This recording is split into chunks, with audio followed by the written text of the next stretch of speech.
అనుకూల పరిస్థితుల్లో దేవుని స్తుతించడం కంటే అసలు పరిస్థితులే అనానుకూలంగా ఉన్నప్పుడు స్తుతించే స్తుతే ఘనమైన స్తుతి. దేవునికి స్తోత్రం కలుగునగా.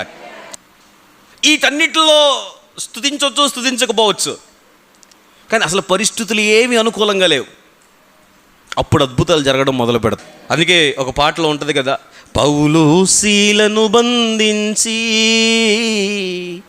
చెరసాలలో వేసిన పాటలతో ప్రార్థించగా. అబ్బా, కడుపు నిండిపోయే పాఠం సార్ అది. అంత క్లిష్ట పరిస్థితుల్లో కూడా నోటితో దేవుని స్తుతించడం మొదలు పెట్టారట. పరిస్థితులు ఎలా ఉన్నా స్తుతించడం రావాలి మనకి.